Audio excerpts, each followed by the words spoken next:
Tribuners, kita jumpa lagi dalam podcast Tribun Bali, Mata Lokal Memilih.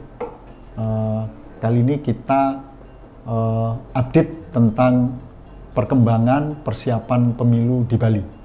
Ya, bersama kita kali ini ada tamu, Pak Gede John Darmawan. Beliau adalah salah satu anggota KPU Bali, KPU Provinsi Bali atau istilahnya komisioner KPU Bali.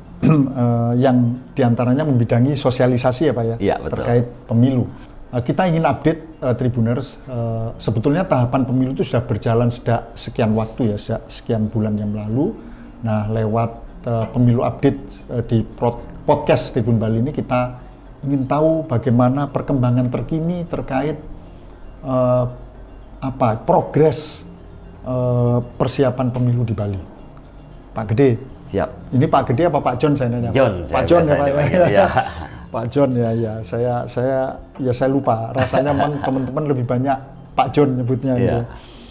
Pak John, ini sampai sekarang ini pertengahan Maret ya. Betul. Itu sudah sampai pada tahap apa proses pemilu yang dijalankan oleh KPU Bali, Pak? Iya, kita sudah menjalani tahapan ini sejak tanggal 14 Juni 2022 kemarin ya, untuk kita mulai tahapan pemilu 2024 karena sesuai dengan peraturan perundang-undangan di Undang-Undang 7 2017 disebutkan bahwa tahapan dimulai 20 bulan sebelum hari pemungutan suara. Dan di bulan Maret ini kami melakukan proses kegiatan pencalonan DPD. Kami sedang sedang berjalan.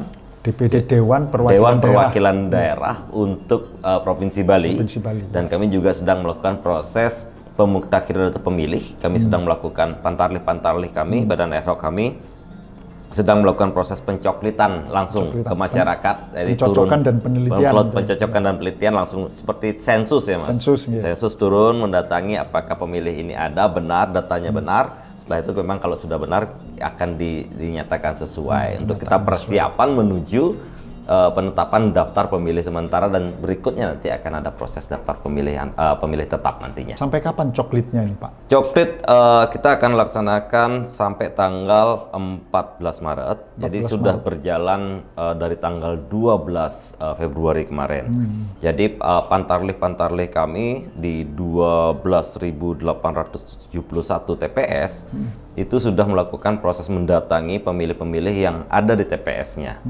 Jadi rata-rata hari ini sudah 99%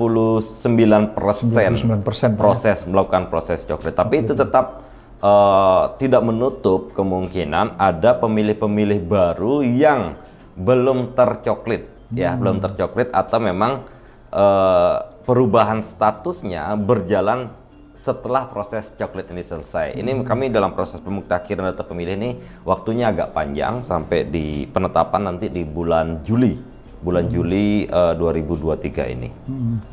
Jadi ketika nanti ada perubahan atau ada yang masih belum keangkut terdaftar gitu, masih bisa disusulkan ya Pak? Masih bisa disusulkan. Sebagai contoh ada yang kan sekarang ada penerimaan nih anggota TNI Polri, ya kan? Ada juga yang pensiun. Kalau yang TNI Polri otomatis dia akan mengurangi jumlah pemilih karena dia sesuai dengan yang diterima.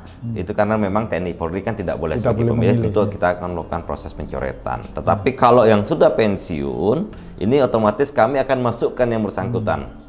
Ini kami kerjasama dengan institusi TNI Polri. Kami juga dalam rentang waktu sampai tanggal 14 Februari 2024 kami selalu meminta data update per bulan. Apakah ada anggota TNI Polri yang pensiun, otomatis dia akan kembali haknya sebagai hak sipil. Jadi diberikan hak pilih seperti itu.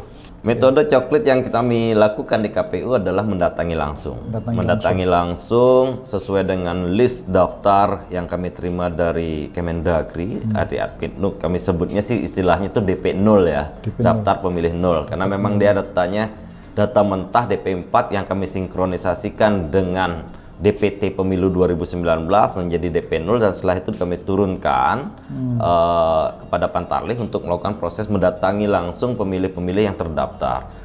Kan sampai hari ini data yang kami terima untuk pemilih baru itu sekitar 85.000. 85.000. 85.000 data pemilih baru, dan kami juga melakukan proses TMS ya, tapi TMS ini belum kami tetapkan, terindikasi tidak memenuhi syarat sebagai pemilih itu sejumlah. TMS itu singkatan dari apa, Pak? Tidak memenuhi syarat. Tidak memenuhi syarat. Tidak memenuhi syarat sebagai pemilih. Ini kurang lebih sekitar 95.000.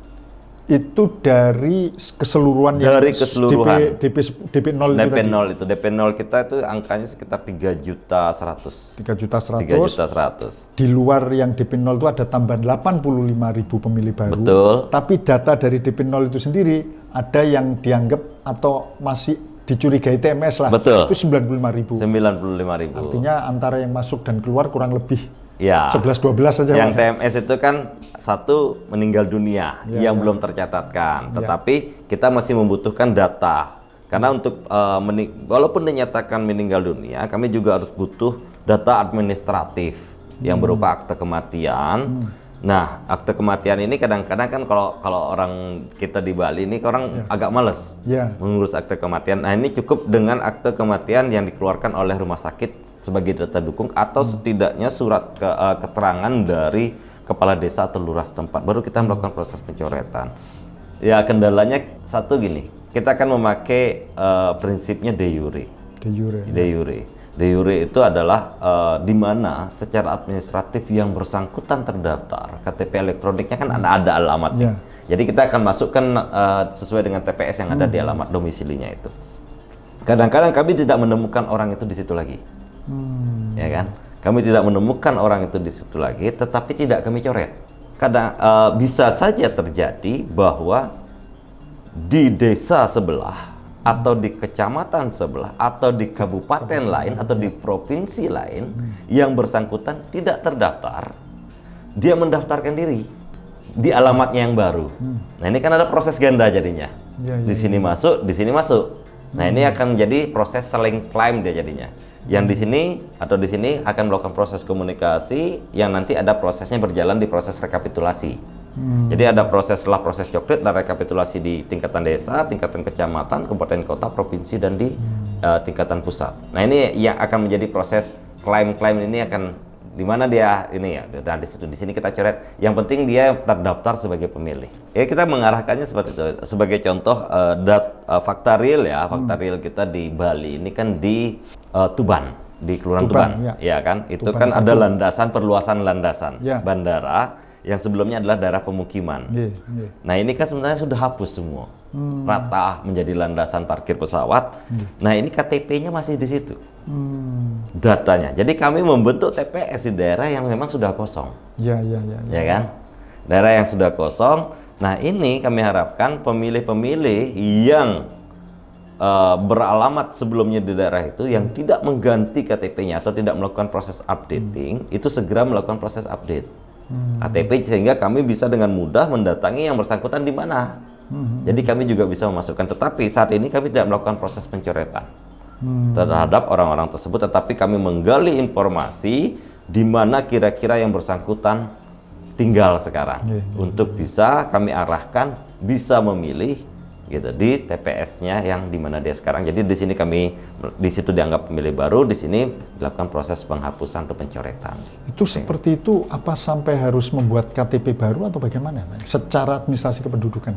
Kalau menurut saya saya kurang paham administrasi, tapi menurut saya kira itu menjadi kewajiban warga negara untuk melakukan proses update. Kan memang KTP kita ini kan KTP-nya berlaku nasional. Ketika berlaku nasional, apalagi seumur hidup. Ya kan? Benar. Seumur hidup. Nah, warga negara kita ini kadang-kadang kurang sadar posisi alamat ini berkaitan dengan kegiatan-kegiatan lain, umpamanya bank, buka rekening atau melakukan pinjaman, kredit dan segala macam. Ini kalau tidak sesuai KTP, ini kan agak susah. Benar. Nah, ini kesadaran sebenarnya Mas Harko. Kesadaran untuk melakukan proses update sebenarnya bukan, toh juga prosesnya tidak susah-susah amat. Sekarang Kemendagri, Dirjen Adminuk sudah membuka ruang yang melalui dengan sistem online itu. Dia tinggal selesaikan online, setelah itu lapor ke Capil atau di kecamatan untuk melakukan proses pengeprintan keping EKTP lagi, sudah selesai sebenarnya. Ya kan? Sebenarnya ini justru itu kepentingan warga sendiri ya. Kepentingan warga. Jadi tertib administrasi yang itu yang itulah kendala kita ya. Satu, updating. Yang kedua, penerbitan surat kematian. Kadang-kadang orang suka Iya, dan itu implikasinya kepada proses pemutakiran atau pemilih kami. Makanya sampai kadang muncul berita orang mati masih terdaftar. Nah, itu karena keluarga yang bersangkutan tidak memberitahukan. Betul. Apa namanya untuk Bali, Pak? Ya.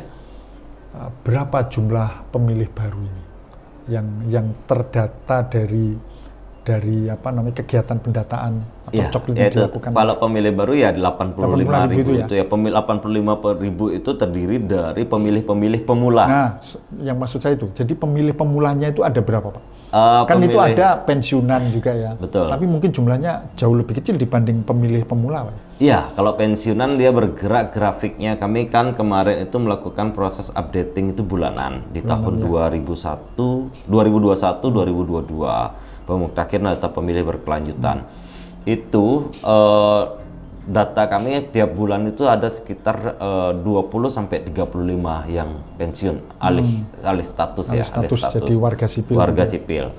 Dan yang menjadi TNI Polri kadang-kadang fluktuatif tergantung musim penerimaan, ya kan. Nah, kalau untuk pemilih baru, pemilih pemula ini lumayan angkanya. Berapa Pak itu? Sekitar sekarang ini hampir 50%, lebih di atas 50% dari angka 85.000 itu. Karena memang sebelumnya memang sudah kami lakukan proses update ya. Jadi masuk sekarang tinggal kami yang sudah kami daftarkan sebagai pemilih, tinggal mereka membuat keping. Jadi kalau kita bicara persentase jumlah pemilih pemula itu di angka 20-23% dari jumlah DPT ya. Kalau kita bicara pemilih milenial penggabungan dari pemilih pemula Gen Z ini dengan pemilih milenial itu angkanya sekitar 54-55% dari jumlah daftar pemilih yang ada. 54-55% Pak? Iya. Jadi ini pemilih baru plus yang sudah pernah hak pilih, tapi masih dalam kategori generasi milenial itu. Generasi milenial, generasi yang rawan sebenarnya. Kalau kami ya di KPU menganggap generasi milenial adalah generasi yang rawan. Pak? Dalam artian karena karakter generasi kita kan berbeda-beda. Mas Narko, saya dalam proses ini kan memiliki kesadaran. Ya kan, kita masih mendengarkan apa orang tua bilang, kita masih membaca situasi politik, masih menonton berita, masih menganalisis. Tapi kalau generasi milenial ini adalah pribadi yang agak labil gitu Pak ya. Labil dan introvert ya. Jadi karena main gadget dan sumber informasinya itu ada di bukan media mainstream, tetapi ada di media sosial. Ya. Begitu juga sekarang yang Gen Z ini. Tapi mereka adalah orang-orang yang hasil penelitian adalah orang-orang yang bisa menentukan pilihannya sendiri. Tetapi untuk mereka untuk hadir mau memilih itu yang menjadi tantangan. Sebenarnya itu. Ya. Hadir memilih jadi tantangan. Iya, mereka sudah punya pilihan, tetapi mau hadir untuk memilih itu jadi tantangan buat kami di KPU. Karena mereka termasuk yang paling besar ya. Tapi kalau kita bicara secara keseluruhan pengguna gadget itu hampir 96% pemilih kami pemegang gadget. Makanya KPU sekarang menggunakan gadget ini sebagai sarana informasi dan sebagai sarana sosialisasi. Semua bentuknya itu sudah dalam bentuk aplikasi. Kita akan memudahkan dalam proses coklit sekarang sangat gampang untuk bisa mengecek sudah terdaftar sebagai pemilih atau belum. Ya kan, tinggal ketik saja cek dptonline.go.id cek dptonline.kpu.go.id itu sudah kita bisa tahu, masukkan nama, masukkan nick, kita sudah tahu di mana terdaftar atau belum terdaftar. Ketika belum terdaftar, bagaimana informasi yang harus dilakukan itu sudah ada semua. Nah, karena tadi hadir untuk memilih itu jadi tantangan, Pak. Apa mulai sekarang udah diantisipasi atau dipikirkan kira-kira ada nggak semacam rangsangan atau insentif maksudnya insentif semacam apa ya, daya tarik bagi mereka supaya nanti memilih. Karena tentu tingkat partisipasi ini kan juga, apalagi jumlah mereka ini 50% lebih kan? Iya, betul. Jadi kami melakukan proses ini sudah berjalan ya, sudah running sejak masa pandemi kemarin. Bagaimana kami mengoptimalkan media sosial kami. Karena kami tahu mereka adalah pembaca media sosial, pengopinian juga didapatkan dari proses media sosial. Kami mengembangkan media sosial kami dan mengaktifkan media sosial kami sebagai sarana sosialisasi kami selain pertemuan tatap muka yang kami lakukan secara rutin. Nah, untuk pemilih-pemilih milenial ini pelibatannya, jadi kalau pemilu, kita bicara pemilu 2024 ini tematiknya adalah partisipasi masyarakat dalam arti luas ya. Tidak hanya tentang hadir ke TPS, tetapi bagaimana mengikuti tahapan ini dari awal. Jadi kami dalam proses rekrutmen badan ad hoc umpamanya, PPK, PPS, Pantarlih yang juga nanti akan membentuk, kami akan bentuk KPPS. Ini golongan usianya, rentangnya adalah antara usia 17 sampai usia 40 tahun. Kami utamakan, kami prioritaskan. Dalam artian, dan ketika mereka sudah, kalau sekarang posisinya sekitar 80% petugas badan ad hoc kami itu di usia itu. Di rentang itu. Karena mereka juga pengguna gadget aktif. Dan salah satu yang menjadi tambahan kami adalah setidaknya mereka influencer. Ya kan? Influencer, mereka punya teman lebih dari 1000 di Instagram. Ya kan, kalau mereka mainnya sekarang Instagram kan, Instagram dan TikTok. TikTok. Ya, anak muda mereka harus punya, TikTok, Pak, ya. Mereka harus punya Instagram, mereka punya TikTok nggak? Itu salah satu komentar. Kamu punya Instagram nggak? Punya. Kamu punya TikTok nggak? Punya. Berapa? Ya 500. Oke, 1000 bro. Berapa? 15.000. Oh ya langsung dah, kami langsung terima. Tolong bantu kami mensosialisasikan dan mengajak supaya bisa menjangkau kaum milenial. Betul. Nah itu salah satu strategi yang kami lakukan seperti itu. Baik Pak John, sekarang kita ngomong isu yang hangat ini belakang ini di Bali. Ini kan banyak diberitakan bahkan sampai ke level nasional itu, bahkan ada tanggapan juga di level nasional dari pemerintah. Itu tentang warga negara asing WNA di Bali yang memiliki KTP sampai bisa memiliki KTP. Nah itu kaitannya dengan pemilihan umum ini gimana Pak? Karena logikanya kalau sudah memiliki KTP itu kan rentetannya bisa saja nanti kemudian terdaftar dia sebagai pemilih. Nah, itu bagaimana antisipasi dan menyikapi isu ini Pak? Ya, jadi sesuai dengan ketentuan undang-undang, Undang-Undang 7 2017 dan juga konstitusi kita di Undang-Undang Dasar 1945 yang namanya pemilu. Syarat seorang bisa dinyatakan pemilih itu adalah 1 WNI. Warga negara Indonesia.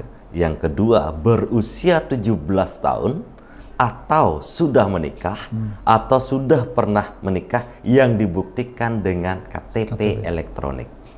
Ya kan? Nah, proses ini kami jalankan. Memang betul dengan isu yang ada, kenyataan realistisnya adalah kami temukan beberapa orang asing. Saya belum bisa menyebutnya WNA ya. Kalau orang asing itu kan memang penampakannya fisiknya sudah kelihatan yang memiliki KTP elektronik dan terdaftar sebagai pemilih, ada di DP0 kami. Kami melakukan proses penelusuran terhadap data-data tersebut. Beberapa tidak kami temukan. Ya kan, beberapa tidak kami temukan. Artinya tidak ditemukan orangnya. Tidak ditemukan orangnya pada saat coklit. Meskipun datanya ada, tapi nggak ditemukan orangnya. Betul, datanya ada. Kami bahkan bersumber dari media sebenarnya.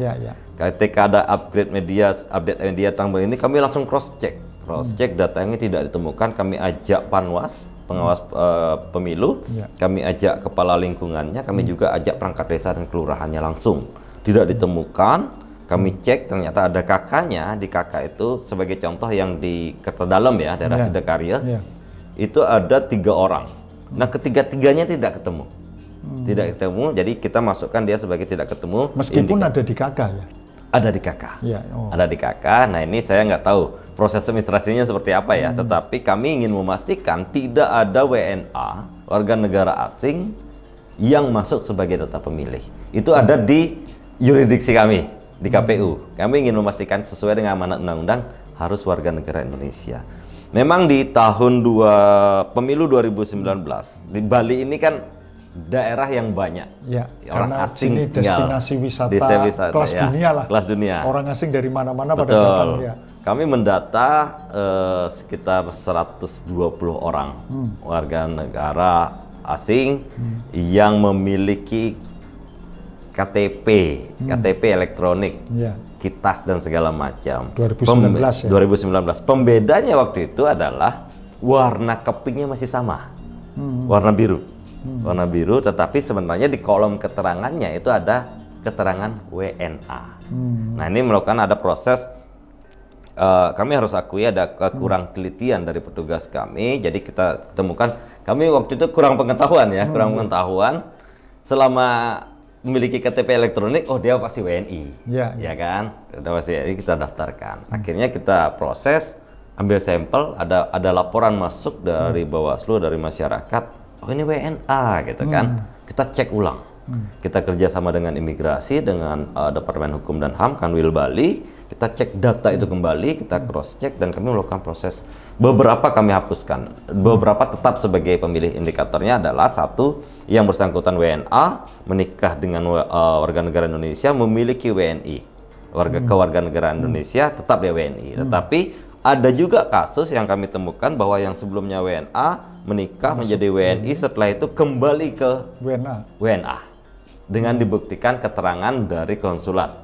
Jadi ada proses peralihan kewarganegaraan. Itu otomatis kami melakukan proses pencoretan.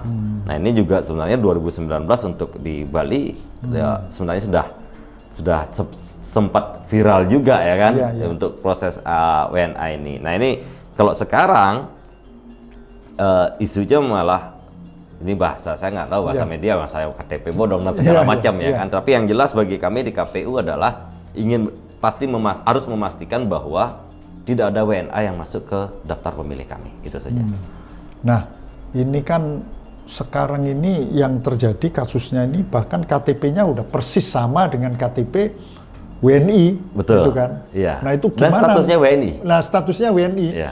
Setelah kemudian termasuk media juga bergerak, aparat dari institusi terkait bergerak, terbukti bahwa dia sebetulnya masih WNA. Iya. Nah, ini bagaimana ini, Pak? Iya. Cara mengantisipasi supaya dia juga terseleksi, nggak sampai kebobolan gitu sebagai daftar pemilih. Ya, inilah meskipun ini memang bukan KPU sebagai KPU kan nggak di garis depan di situ, kena imbasnya saja. Tapi tetap kan harus ada kewaspadaan. Bagaimana nih caranya? Nah, inilah fungsi dari proses pencocokan dan penelitian secara sensus yang kami turunkan kepada masyarakat. Jadi data real, data fakta itu memang kami berdasarkan hasil kita mendatangi orang tersebut, ya kan. Jadi tidak ada proses pencoretan di atas meja, tapi tetap untuk kasus WNA dan ini kami tetap koordinasi dengan lembaga-lembaga atau institusi-institusi terkait agar kami bisa secara administratif memiliki dasar untuk melakukan proses penghapusan atau pencoretan itu.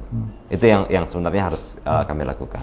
Dari yang data 2019 itu Pak, yang 120 itu akhirnya memang semua tidak semua dicoret gitu Pak. Ada beberapa yang tidak, tetap dia karena diyakini tetap WNI. Karena mungkin sudah banyak bukti bahwa dia menikah dengan warga lokal.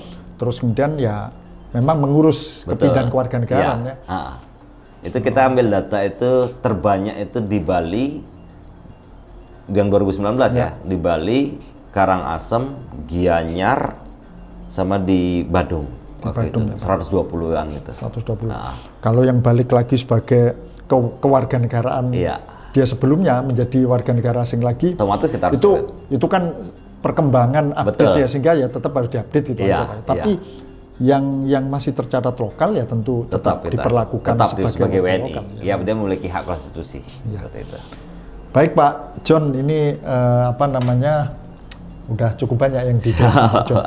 Ya, karena juga begini Pak, podcast pemilu kita ini, podcast Tribun Pemilu ini kan nanti serial Pak, berkelanjutan. Saya kira nanti kami juga ini Tribuners nanti kita update terus perkembangan terkait kesiapan pemilu ya, baik dari penyelenggara dalam hal ini KPU atau nanti dari lembaga pengawasan gitu, termasuk nanti partisipan pemilu ya di partai politik. Jadi untuk yang topik kita tentang update pemilu coklit yang pada tahapan ini sudah mendekati menit-menit terakhir atau hari terakhir, saya kira udah cukup Pak ya, termasuk isu yang mohon juga dibantu masyarakat ya. Masyarakat juga berperan aktif dalam proses ini. Kami tidak bisa sebagai penyelenggara pemilu, mungkin kami tidak bisa melakukan proses covering semuanya. Tetapi kalau masyarakat mau aktif, proaktif ya paling minimal bisa mengecek dirinya saja lah. Dicek DPT online kpu.go.id apakah terdaftar atau belum, itu tinggal langsung. Kita bisa langsung proses. Jadi sama-sama lah kita bekerja begitu. Baik, terima kasih Pak Gede John Darmawan. Sekali lagi, jadi Pak John Darmawan adalah Komisioner Komisi Pemilihan Umum Provinsi Bali, terutama salah satunya membidangi sosialisasi. Demikian Tribuners, perbincangan kita untuk Mata Lokal Memilih, update tentang pemilu. Sampai jumpa di podcast Tribun Bali selanjutnya. Terima kasih. Terima kasih.